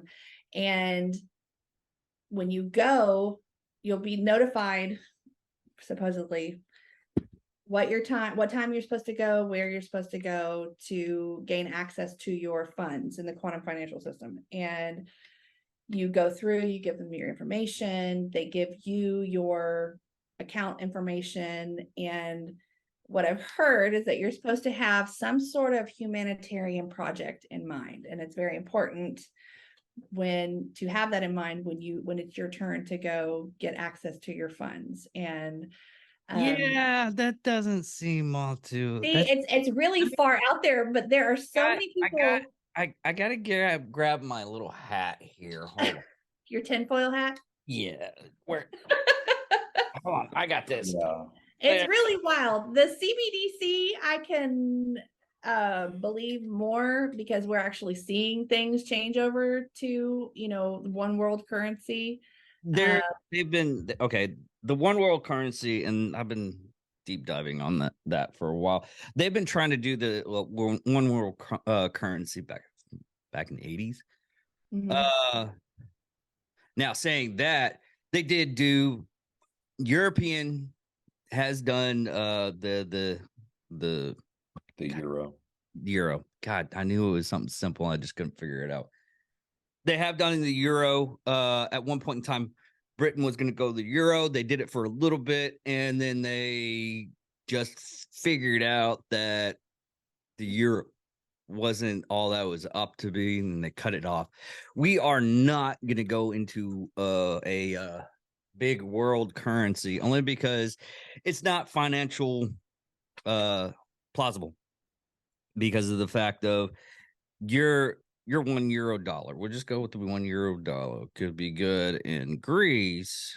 Actually, that's a bad, it could be $1 in Greece, but when you go into a wealthier country, France is a little bit wealthier ish, it's only worth like 10 cents for $1. Mm-hmm. Type deal. Given in that. And that's the big problem they're having with the euro. And that's what you're always going to have a problem. It's like having a world amount of money, and you go down to, They've got a standard currency, it sounds like, but as far as conversion rates are concerned, it's all about that particular nation's economy. yeah, exactly. So and that's where everything gets lost in the translation, and it turns into a lot of soup. It's like a Euro trip when they went to that one country, they only had like 95 cents, and they gave a nickel to one of the guys as a tip. And he's like, "You see this? I'd get my own hotel," and smacks the hotel manager in the face. Yeah. It's really out there, but I like hearing theories from both sides. I am I a seriously hope conspiracy that we theorist, both. I guess, to some point. Yeah, she has spelunked into that. That's our $35 an hour word right there. She has spelunked into that rabbit hole on TikTok. Yeah, you should not do that. I mean, I already have problems with Chris doing that. I don't need another person in my life doing that too. Well, but I mean, digital currency, that was a conspiracy theorist a couple years ago. More than that. And look what's happening now. Well, to be fair, she has gotten me to the point now where I'm like, I have a I don't know, kind of a roadmap of sorts to within the next year to buy an additional 5 guns. So, and yeah, I am going to be completing out or filling out the rest of my kit as far as like bug out bag, assault pack, things like that. Because, dude, to me, the way I'm looking at it, and this just may be because I'm a Neanderthal, but it's when everything goes to shit, dude, it's going to be one of those situations where it's going to turn into survival of the fittest. And it's like with the whole Texas secession bill that's Yeah, Chris keeps on making its way pumping through the it out. legislature right now. Personally, I think it's a bad idea. One, because what are we going to use as our standard currency, and how is that going to hold up with versus the rest of the country? And as soon as that happens, that Fort Hood and Fort Bliss and even Fort Sill to an extent, and Fort Sam Houston and San Antonio, they're going to get activated, and they're going to be told, hey, you guys are now in full combat status, kind of a thing. And it's going to turn into a big shooting match, and it's not going to end well for anybody. How But does that's the everybody? thing that people have talked about for years, and now it's been in the House, it's passed, and it's going to be voted on in November. Yeah, So, it's been going on since they enacted us to go into be part of the United States. I look at it as just soon as they trying to be prepared for any outcome. Well, to be fair, historically speaking, Texas was never ratified as a state. They were annexed by the United States government. Yes, you're right, but it still doesn't mean we're not part of it. Well, I didn't say that we weren't part of it. You mean the United States corporation? Please share with the rest of the class. You need to like get out of the cult status, because that's I what just I'm learned hearing. a bunch of stuff. I learned a bunch of stuff too. But like I said, with the QFS, I don't believe it necessarily, but I'm not throwing it to the side. I mean, who wouldn't want 10 grand each It for the rest of your life?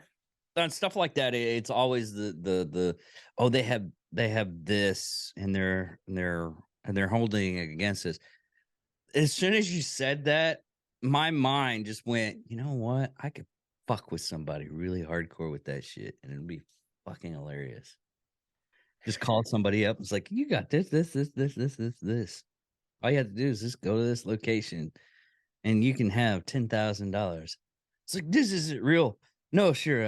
Sir, I totally understand that you wouldn't believe this, but here's your document numbers and everything like that. Go to this location. And it's like in a center of a freaking field. Yeah, well, see, here's the thing. All joking aside, as far as like the conspiracy theories go,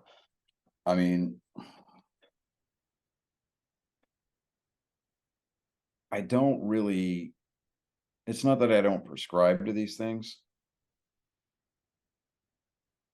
but I mean, more for anything else, it's, dude, it's stressful, man, because I mean, you look at, and our situation is not unlike thousands of other Americans. I mean, we just bought a house, and Yeah. when we're talking about banking systems collapsing, and it's like, okay, how are we going to pay for this place now? Is it going to be a situation where they're going to devalue the property? Are they going to assume ownership of the property where they just kind of negate the concept of personal private property in our country? I mean, how far left are we going to take it? And where is that line in the sand that's gonna, when it gets crossed, that, you get a bunch of piss off veterans, combat veterans, and patriots that are just going to say enough is enough. Somebody's going to pick up a rifle, somebody's going to pick up a weapon, and start a shooting war. When is the Second American Civil War going to kick off? And are we witnessing the early Braxton Hicks contractions of the death of our republic? Yeah. A lot of that's another thing a lot of people keep on saying is like, oh, we're at our fringe point where the country is going to falter and go down. I'm like, dude, we have so Well, many they failures. say that anytime you set up a democracy or a republic or any kind of empire, we'll just say like the British Empire or the Roman Empire, they had a very finite lifespan. And if you look historically throughout their lifespans, the reason why they failed was because they started fighting from within. Yeah. And And I it mean, is and it's just like, that old adage, united we stand, divided we fall. And I think ultimately at the end of the day, that's going to be what kills the United States. well, we It, always have infield fighting. I mean, look yeah, at infighting's always been a thing. And, we would, if it wasn't for the skillful leadership of the first Republican president, Abraham Lincoln, guiding the country through that time, we wouldn't have lasted 100 years. yeah.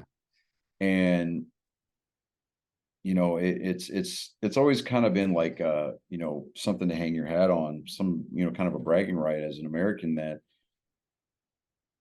throughout the course of human history, anytime anybody has set up something like like we have, which is the constitutional republic, it's not a democracy, it's a constitutional republic, but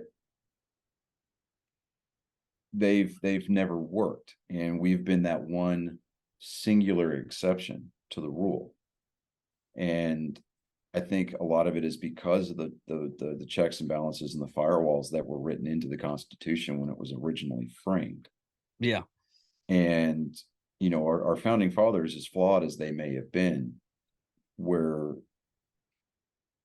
centuries ahead of the general frame of mind at the time when they framed the Constitution.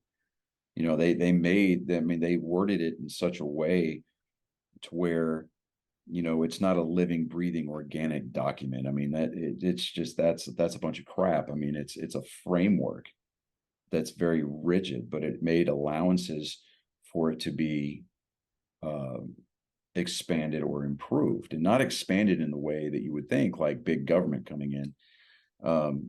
And I've brought it up a few times whenever we have discussions about stuff like this, where it's and I could be wrong here. I should probably do my homework before I open my mouth, but here we go.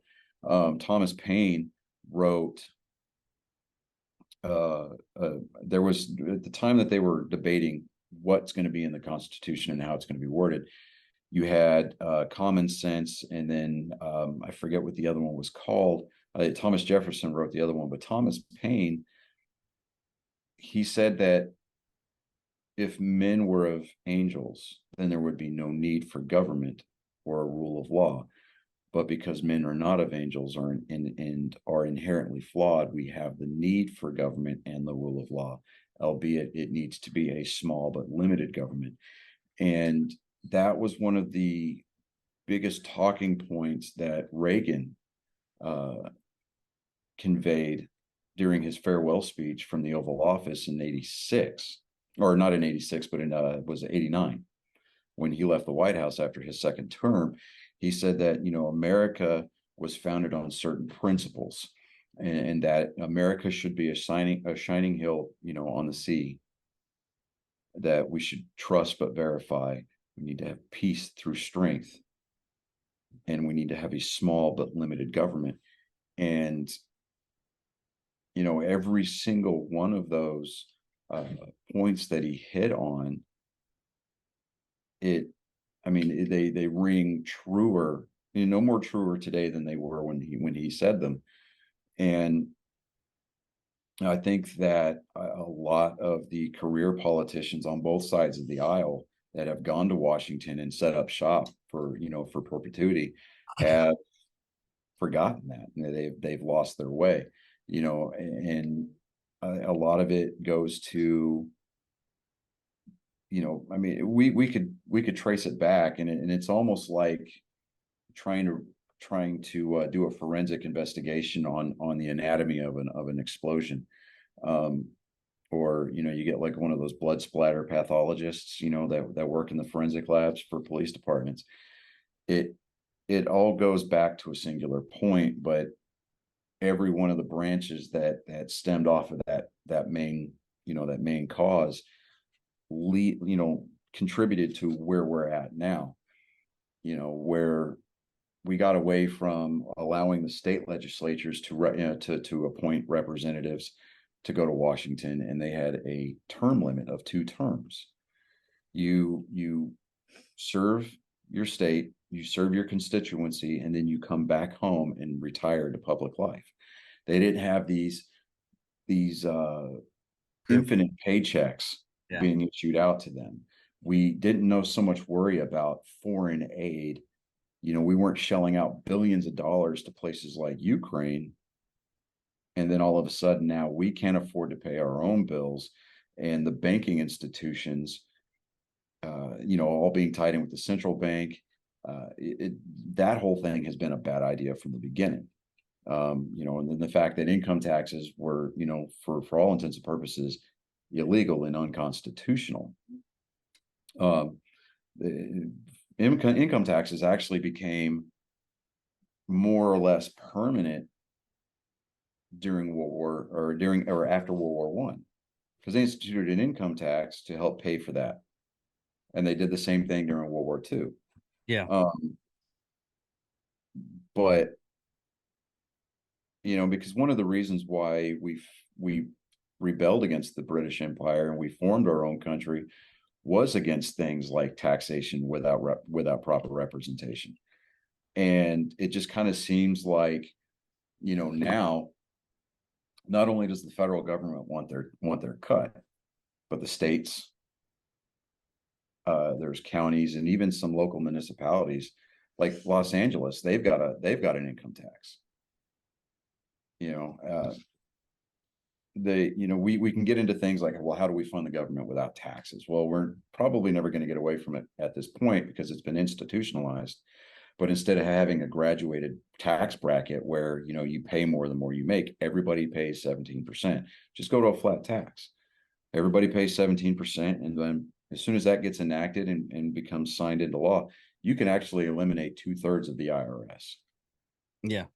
You really could. And I think a lot of it's going to be a long, painful process. I think that the banking collapse can be recoverable, but it's going to be a long, painful process. And we need to really start looking towards what we have to do to reconstruct our country to make it stronger. And I'm not talking about just militarily. You know, I mean, yes, we've got a gun behind every blade of grass. I mean, which is why we've never really truly been invaded by a proper army on the mainland. But, you know, I'm minimizing the size of the government and establishing definitive borders between states' rights and federal, and the states need to filter their stuff down. Like here in Texas, the counties, they can basically, they're allowed to increase your property taxes without any probable cause, I think up to like 10.5% every year if they wanted to.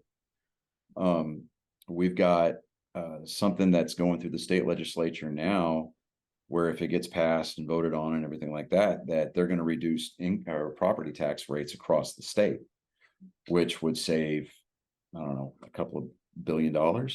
Yeah. But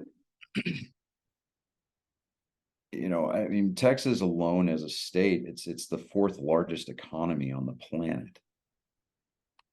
And while we can hang our hat on that and say, you know, Texans love Texans like most Americans should love America, it's how much of that is because of the federal dollars coming in, you know, from different programs or whatever. I think that the politics and politicians have really gotten in the way of not necessarily expanding our borders or making the country bigger. I just think that they've gotten in the way of keeping the country from maintaining a degree of health. And once we figure out a way to more or less handcuff what the politicians are able to do to us without any kind of repercussions on their end, it's going to be an uphill battle. And I mean, once we hamstring,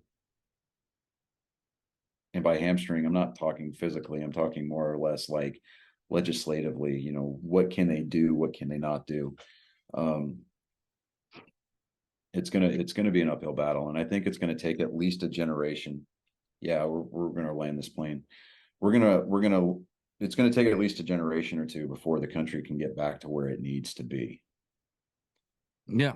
So, Well, yeah, we got a lot of work, especially for the banking stuff. And we honestly, and I'm one of those people that says that we don't need a lot of restrictions except for like stuff that's causing us problems, especially like banking right now. I mean, we hit it over 2008 and we're hitting it now, but we need to regulate the banks because they're just putting too many people that don't know what the fuck they're doing. So yeah.